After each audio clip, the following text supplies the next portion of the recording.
it's not a stalemate, but really a grinding conflict at this stage, where quite literally we're talking about hundreds of meters being fought over in the context of the front lines. And, and I think very much, again, as President Zelensky noted in our own analyst note, is that during the winter, we expected the tempo essentially to be reduced to some extent. And we're watching, nevertheless, I think, some just brutal fighting on the front lines in this space. But I do think, in many ways, and my Ukrainian colleagues, Deputy Prime Minister and others will have a better sense of this, but I think from our perspective, both militaries obviously have challenges. It will be extremely important for Ukraine to receive essentially military assistance and economic assistance moving forward in order for them to be able to continue to manage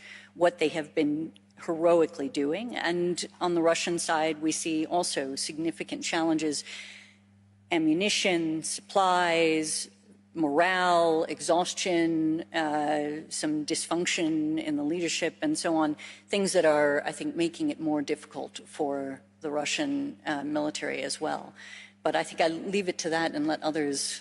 Well, I thought we might get the view from Ukraine, because it does seem to me that what Putin is doing now is he seems to have decided he cannot defeat the Ukrainian army, but he is going to try to crush Ukraine, to defeat Ukrainian civilians, as it were, by massive bombardment of, civilian housing, power stations, water treatment plants. Can you describe for us exactly the nature of the devastation, and what can Ukraine do? Can it manage to keep life going?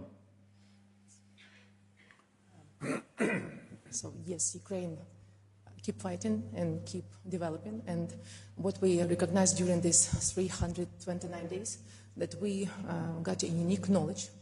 And I think that you feel it, that we can, our army train to use military technology very quickly. We know how to use military tech on the battlefield, and we want to use this knowledge and we want to share this knowledge with the global world. But as I think that it's a unique experience for Ukrainians, as we can maintain energy grid under the constant missiles attack.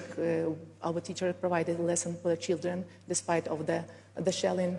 Our trains come in time 96%, and I think that it's unique knowledge, and I think that this knowledge can share with the global world, as global world will require the new skills. And Ukrainians during this war, I agree that it's another perspective and it's another look at the wartime, but still we can offer to the world new skills and new Ukrainians that are born in Ukraine right now. So that's why I think that it's something we can offer to the world, and something that can attract foreign investment today, even during the wartime. So we are very grateful for the IFIs that provide us with financial aid last year, and President Zelensky noticed, and it helped us to keep macro-financial stability. But what we do next, we need to start this early recovery. And of course, we're not able, like a developed country, to provide some incentives for companies, but we're able to provide this new energy, we're able to provide these new skills that we get through this 329 days of the wartime. President Duda, it seems, it is striking to me how strong the West has been, and other parts of the world as well, in supporting Ukraine. Do you think that the response is strong enough? And more importantly, what everybody worries about is will it stay strong?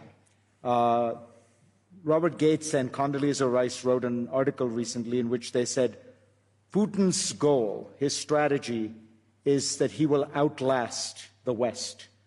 The West may be strong now, but it will start splintering as energy crises happen, as financial crises happen. Do you worry about that?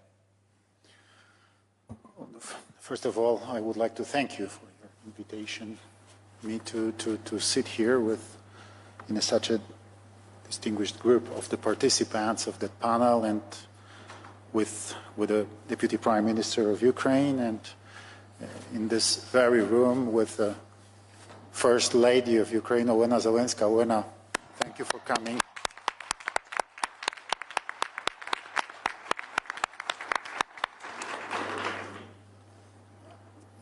I know that here in this room there is a lot of real friends of Ukraine. I see also the President of Latvia,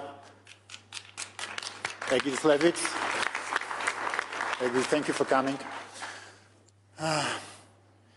Ukraine, I know very well that, I know very well, not only because we are talking about it all the time here, but I know very well because 6 days ago, I talked in Lviv with Volodymyr Zelensky, and I know very well that Ukraine needs weapon, as I said yesterday, and once again, weapons. Weapons are crucial now because this war is really very difficult. This is not the end of the war. Russia is not defeating. They are still Russians. They are still very strong. There is a lot of Russian soldiers on the front line, and we are afraid that they are preparing. Now they are preparing themselves to the new offensive in a few months, probably. So this is crucial to send now additional military support to Ukraine, especially modern tanks, especially modern missiles to defend Ukraine, but first of all to stop Russian offensive. And this is crucial element. Is it enough? This is the question. I'm afraid it's not. That this assistance we've just sent to Ukraine is still not enough. Ukraine needs more our efforts, needs more our aid, and we should mobilize ourselves to help them because the situation is really difficult. And I'm afraid now it is, and it will be in a few, maybe months, maybe weeks, a crucial moment, next crucial moments of this war. And this moment will answer for the question, will Ukraine survive or not? I am a neighbor of Ukraine. I'm a president of Poland. Poland is, as you know, member of NATO and member of European Union. We understand Ukrainians. We know that they really want to be members of the Western society, members of the Western political community, members of the Western security zone, security area. So they want to be members of European Union, they want to be members of NATO, but first of all, they have to survive. They have to maintain their country, they have to maintain their sovereignty, they have to remain free, and now this is crucial, we have to help them. They want to have democracy, and we are members of democratic countries, so for us, this voice of Ukrainian society, should be crucial. Is to be part of the real European society and part of the North Atlantic society. We should hear them. We should listen their voice. Thank you.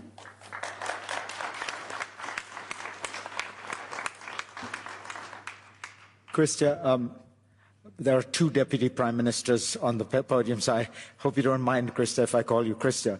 How would you respond to this question? Do you worry about the staying power of the West? So the short answer is, of course, it would be stupid and naive not to. But I think we're going to do it. And I think, you know, of course I worry. I am ultimately extremely confident. And I'm extremely confident first and foremost because of the magnificent, magnificent job Ukraine is doing. We saw President Zelensky just now. I think it's right for all of us to honor Olena Zelenska, who is here with us, and of course Yulia, and the people of Ukraine.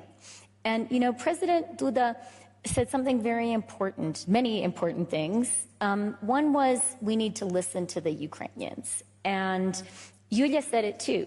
We need to get out of a mindset, which I think a lot of us had when the Soviet Union first collapsed, of like we were the smart guys and they weren't such smart guys. I also apologize to the Latvians for this attitude. And we need to realize there's a lot we can learn from what Ukraine is doing right now. And that is ultimately the reason that I think we should have a lot of confidence. I think Ukraine is teaching all of us, again, the true strength of democracy. Something that in good times, it's easy to not think about that much, Fareed. And I think what we see in Ukraine is people who are free, people who understand what they're fighting for, and I think very critically, people who have social solidarity. You know, it is so important that President Zelensky is there, that you have millionaires, multimillionaires, and their sons and daughters in Ukraine and on the front line. This is a fight of the whole country. So that's the first reason I'm confident. But the second reason I'm confident is, you know, President Duda quite rightly pointed out that this is a fight ultimately about values, and it is. But I think we in the West also need to understand that that victory that President Zelensky spoke about and that time which he said we need to use, it's not about doing Ukraine favors that we're talking about. Supplying Ukraine with weapons, and as President Zelensky very crucially pointed out, supplying Ukraine with the money it needs to win the war is ultimately in our own self-interest.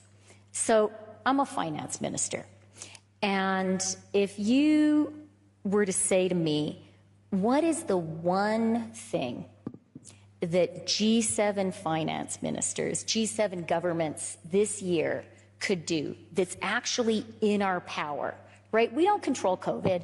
We don't control global supply chains. We don't control whether there will be immaculate disinflation or not. One thing where we have some real practical levers is we can help Ukraine win clearly, definitively. And if we do that, if that happens this year, you know it as well as I do, Fareed, that would be a huge boost to the global economy. So I do think Ukraine is going to win. I think Ukraine is going to win because the Ukrainians have shown total commitment and determination, and they've shown they're smart. I think we're going to win because our people, like I think, which is so often the case in democracy, people are smarter than their leaders. Certainly speaking for Canada, Canadians got this on day one. They understand that we need to stand up for democracy and democratic values, but they also understand our economies, our security, the fact that nuclear deterrence actually works. All of these critical things are really being decided on the battlefields of Ukraine right now. So I am, of course, worried. We would be stupid not to be, but I am ultimately profoundly confident. Mr. Secretary General, you heard the President of Ukraine say he would like to be a member of NATO. Will you let him in? NATO's position remains unchanged, and that is that Ukraine will become a member of NATO.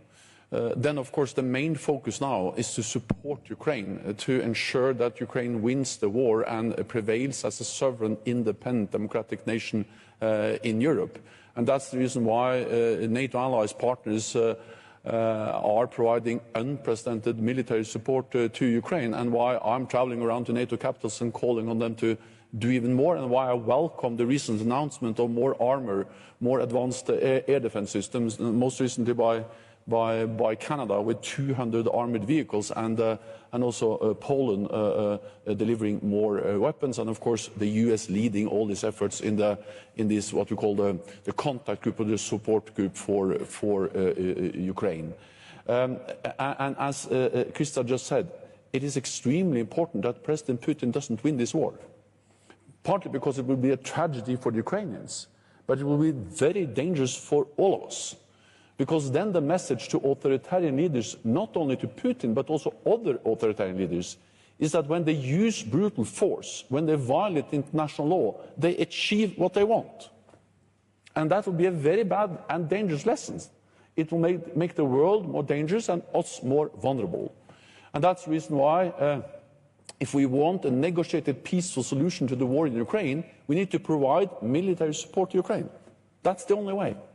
Weapons, they are the way to peace. And that may sound like a paradox, but the only way to have a negotiated agreement is to convince President Putin that he will not win on the battlefield. He has to sit down and negotiate.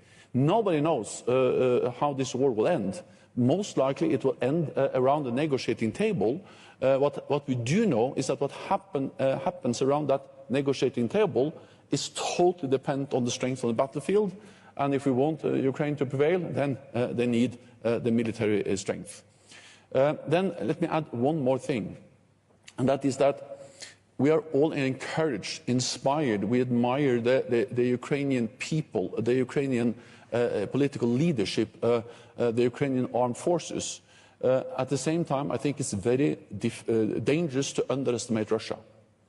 They have mobilized 200,000 more troops.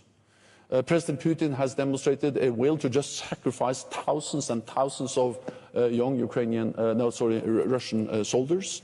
They are now acquiring more and more weapons, reaching out to other authoritarian regimes, including Iran, and they are planning new offensives. So it is, as President Zelensky said, there is an urgent need. Time matters. We will meet in Ramstein, NATO allies in the US-led contact group for Ukraine with all the many partners. And the main message there will be more support, more advanced support, heavier weapons, and more modern weapons. Because this is a fight for our values, this is a fight for democracy, and we just have to prove that democracy wins over tyranny and oppression.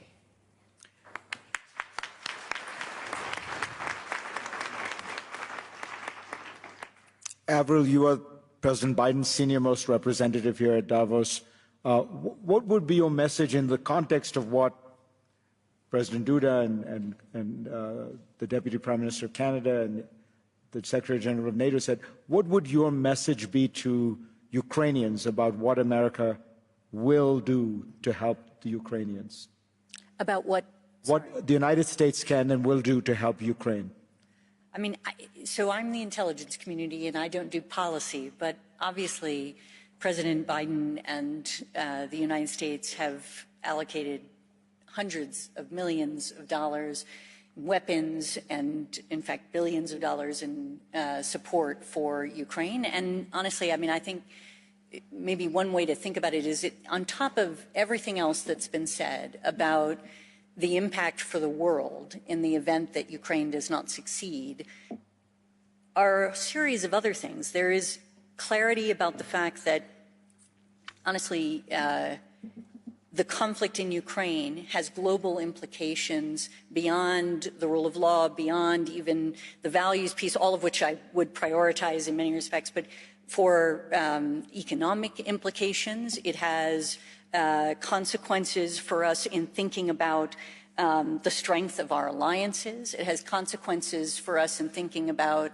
how it is that we're going to manage crises in the future, where we have actors that violate the rule of law and the charter and the order that we have set up. It also has consequences from a proliferation perspective, which is to say that the nuclear saber rattling that Russia has done is another message that's been sent to other countries in this context. I think there are many who are watching what happens in Ukraine, and it will affect how they address conflicts in the future. So I think there's just no question that it is in all of our interests to support Ukraine as much as possible. I think Deputy Prime Minister of Canada said it exactly right, which is to say that yes, we do want to support Ukraine for Ukraine because we're watching what they're going through and we want to be there for them, and the heroic actions that they've taken are extraordinary, but we're not doing it just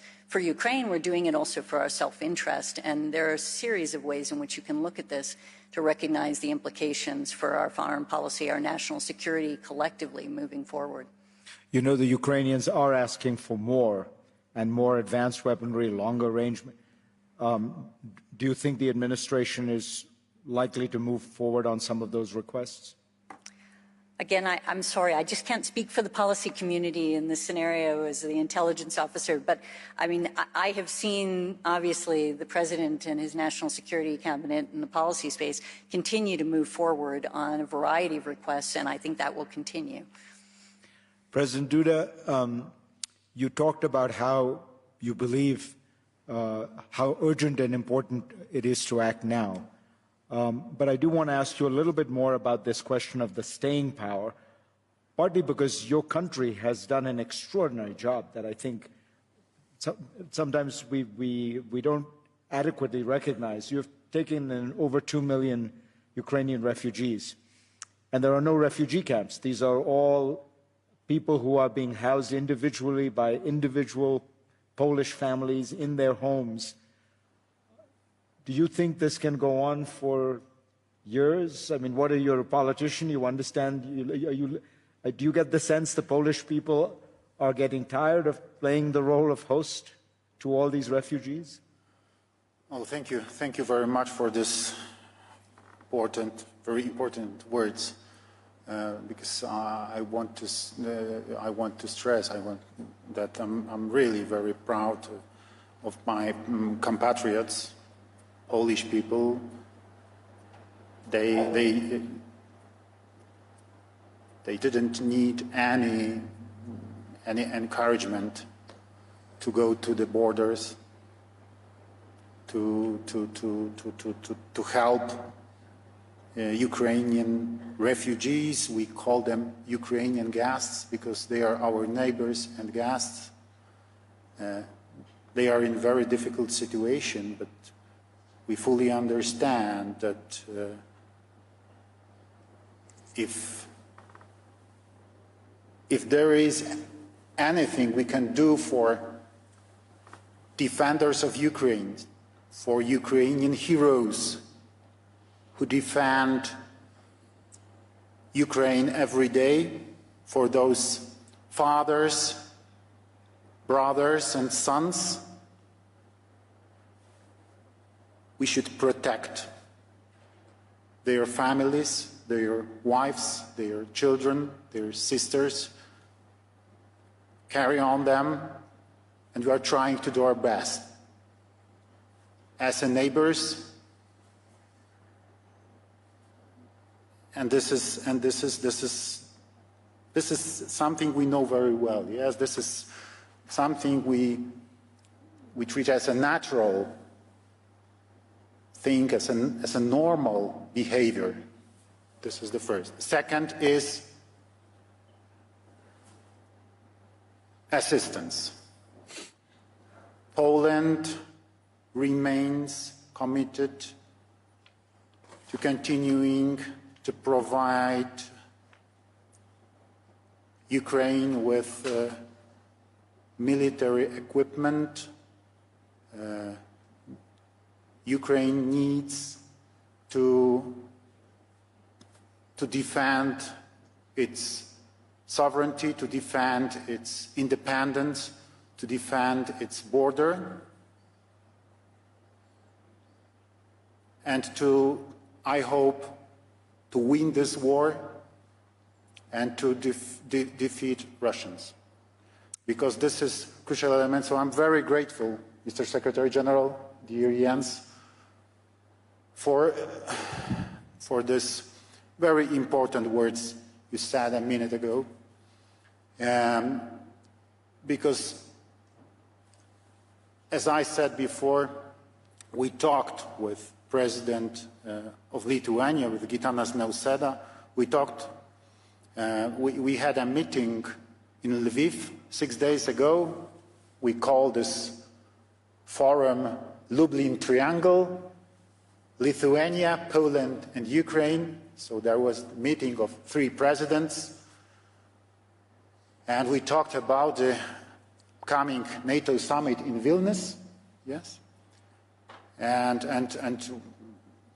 we said to Volodymyr Zelensky, Volodymyr, we can assure you that doors to NATO are still open for Ukraine and we support your future membership in NATO. Volodymyr said, okay, guys, thank you very much. I'm really grateful, but listen, frankly, I don't want to hear the same story once again, okay? I need guarantees. I can understand that you can't agree on our full membership in NATO now because we have war. And taking into account Article 5 of the North Atlantic Treaty, it's impossible, and I understand it, he said. But I need guarantees. I need guarantees for my country. I need guarantees of security. And please talk with your NATO allies because we need it. We need it immediately. And if you decide to give us these guarantees during the upcoming NATO summit, it will be real success. Success of NATO and success of Ukraine. And this is crucial. So, Mr. Secretary-General, I will be very grateful.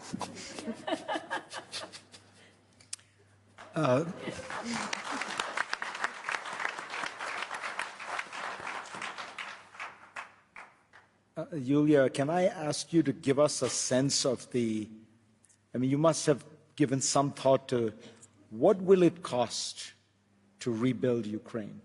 Looking at the devastation, we look at the photographs and the video, and it's like something out of World War II, because I really don't think we have seen the targeted destruction of cities in quite this way. People sometimes refer to the Russian bombing as indiscriminate bombing. I don't think it's indiscriminate. It is discriminate, it is targeted precisely at civilians, at civilian infrastructure. It is designed to destroy civilian life. When you think about this problem, because you are likely to inherit it, how help us understand the scale of what you're thinking about? Okay, I will. So I want to tell that Ukraine are fight on 2 fronts.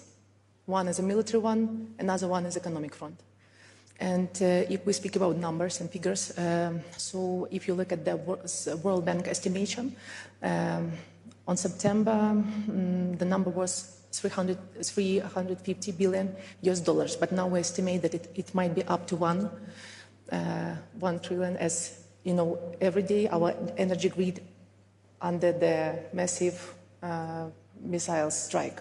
So every day we get another damages. That's why it's so important to find a way to supply us weapons, to give us guarantees, to help us, and with contribution, that is contribution to the victory, for the victory, to find a way how to obtain the victory, get the victory in the nearest year, this year, let's say like this.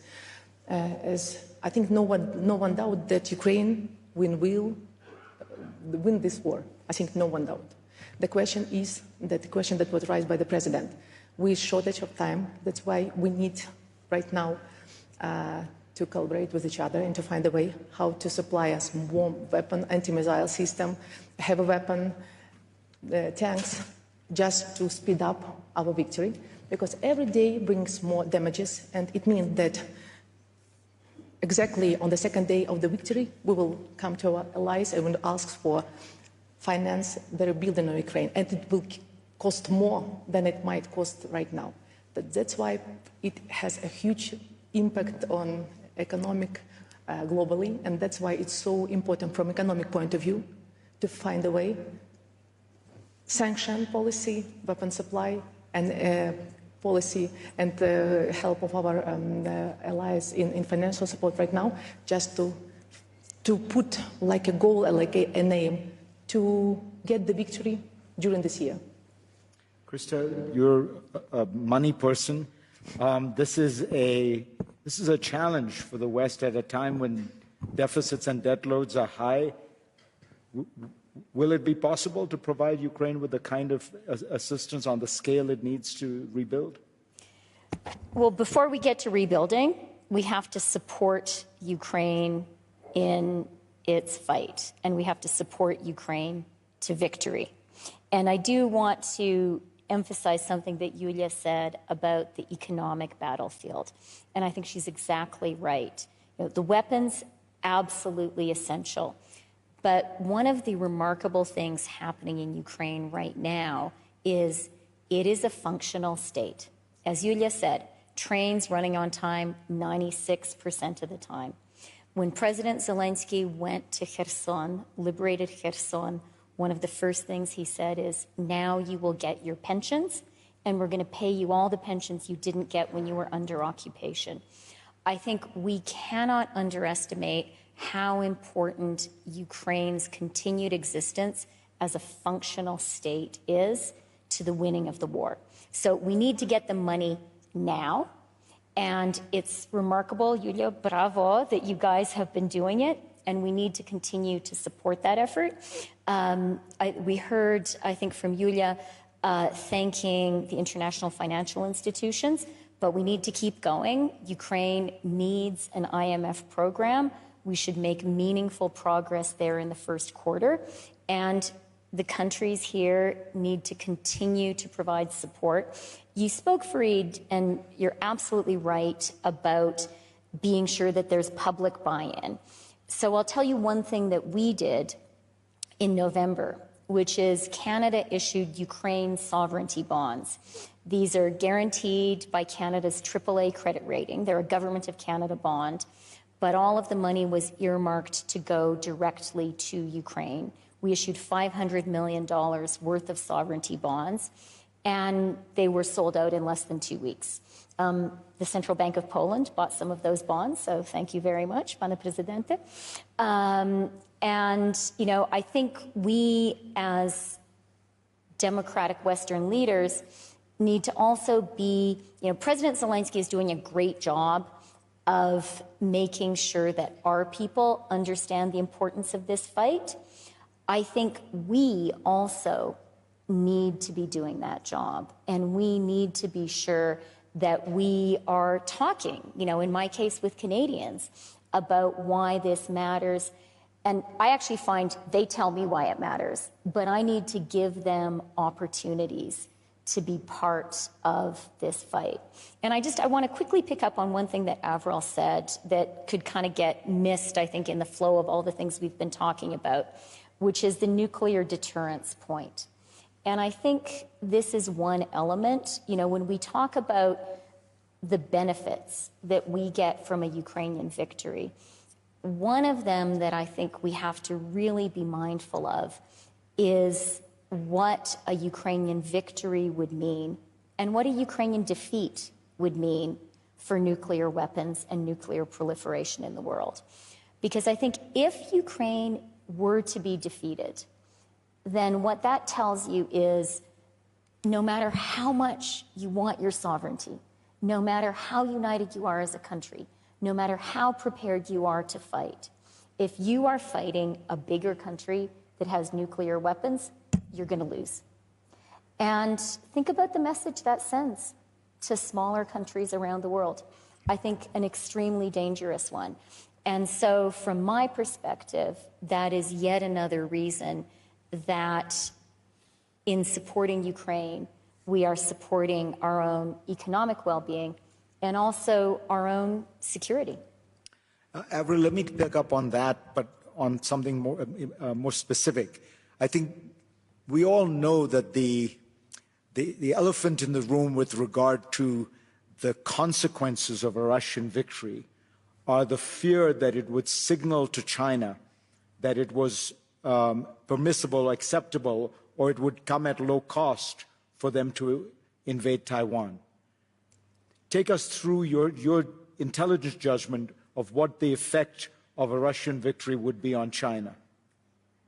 Yeah, I mean, first of all, let me apply what was just said about the nuclear saber rattling in relation to China. So we've indicated in our annual threat assessment that among the things that we're seeing is China engaging in a pretty extraordinary expansion of their nuclear program. And I think one of the things that we look at is essentially what is the lesson that they're learning from the consequence of the conflict that we've seen and in this space. And our assessment would be that basically it has caused them likely to just confirm their own view that this is critical as a deterrent and that they can use that program effectively in order to do the kind of nuclear saber rattling that we've seen Russia do in this context. So that's kind of one piece of the puzzle. Another, to your point, is that I think, first of all, we haven't seen ultimately the final chapter in effect on this, and so we can't really give you, here are all of the lessons that China has learned as a consequence of the conflict. But I think there are a couple of things that are worth highlighting. One is that I think it is likely that we exceeded their expectations in terms of our capacity to join together, as an alliance of states across the world to actually counter Russia in this space. So that would be one, and particularly on the sanctions piece. And I think one of the challenges is that sanctions in the context of Russia versus China have some interesting differences, right? So if you were to enact a significant amount of sanctions vis-a-vis China, you're likely to have greater impact on China because of its integration with the world economy. At the same time, it will also create more sacrifice, essentially, in those who are enacting those sanctions. So that's one piece of it. Another, I think, is the export control piece. We've really, export controls are used in a pretty remarkable way during this conflict, and they've been quite effective, so far as we can tell, in and targeted in their impact, and they've been done as a coalition, which I think is another aspect of it that's important for countries that concern themselves with disadvantaging their own businesses in the context of export controls. And so that's another, I think, thing that China is likely watching, and we see both China and Russia doing a lot of thinking, as they have in the past, about how do you effectively create a system that provides you with greater resilience so that you can counter the actions of those sanctions. But I would say one of the things that is remarkable is the way, I think, in which the coalition of states that have enacted sanctions have been capable of kind of watching how the evasion has been operating on Russia's side and adjusting as a consequence, and therefore maintaining some of the pressure that exists in this space. Another issue that they're almost certainly watching is the kind of information war that Russia is waging and trying to think through how it is that that goes. And I think we've also seen, China ultimately, in our view, engage in a number of activities that are supportive of Russia and yet not coming out explicitly in support and feeling a little bit uncomfortable about where that puts them in these spaces. So, I mean, there's a number of things that we could continue to go down the road of, and certainly there's military kind of lessons that they're undoubtedly learning. And among the things that would seem most likely is that you really want to overmatch, essentially, in this context and have a quick conflict as opposed to allowing, effectively, the world to come together to provide assistance and to help in these spaces. But I think it is still a story to be told as we kind of watch this move forward. Secretary General, can you give us an update on where things stand with Sweden and Finland's accession to NATO? It does appear from the outside that the Turks are simply blackmailing NATO or Sweden in particular. It feels like a bargain where they just keep asking for more until they get, because they know at the end of the day they have leverage right now. It feels inappropriate for NATO to have to behave like this. It looks more like a bazaar. Well, I'm confident that Turkey will finalize the accession process for Finland and Sweden. I cannot tell you when, but I'm confident for several reasons. First of all, Turkey was one of the NATO allies that at our summit in Madrid in July last year actually decided to invite Finland and Sweden to become members of the alliance. And all NATO allies, also Turkey, a few days after, signed the accession protocols. And so far, 28 out of NATO's 30 allies have already ratified. This is the quickest, fastest accession process in NATO's modern history. Normally, accession into NATO takes years. It's less than a year since Finland and Sweden applied. They applied in May. They were invited in July, and already 28 out of 30 have ratified. Second, we need to understand where we started. Weeks or a couple of months before the invasion of Ukraine, President Putin proposed a security treaty with NATO, where he actually outlined some key demands. One was that NATO should guarantee no more NATO members, no further enlargement of NATO. The other main demand was to remove all NATO forces infrastructure in all allies that have joined after 1997, meaning the whole eastern part of the alliance. Of course, we did reject those demands, but it demonstrates that the purpose, the aim of President Putin is to get less NATO. He's getting exactly the opposite. Hours after the invasion, we significantly increased the number of NATO troops in the eastern part of the alliance, including in Poland, to send a very clear message to Moscow that there is no room for misunderstanding about NATO's readiness, ability, commitment to protect and defend all NATO allies.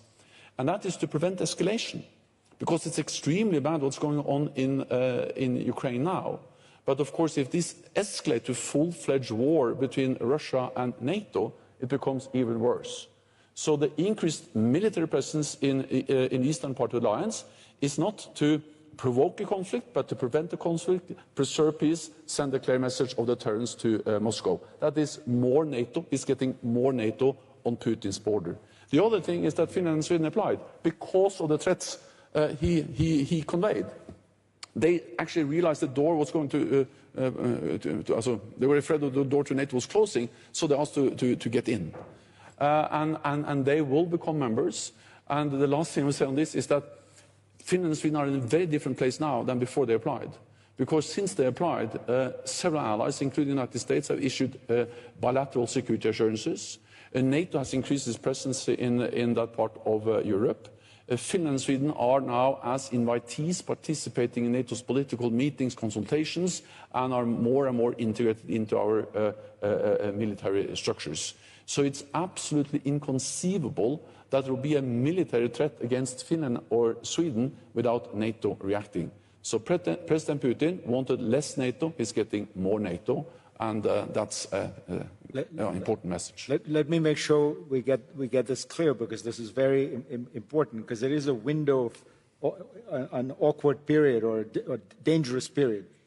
If Russia would attack Finland or NATO or Sweden tomorrow, even though they are not NATO members, NATO would come to the assistance of those two countries. As what I'm saying is that it's inconceivable that we will not react. I mean, they are now not only close partners, they are invitees. They are integrated into our military structures, and we have bilateral security assurances from several allies. So we need to react. Moscow knows that.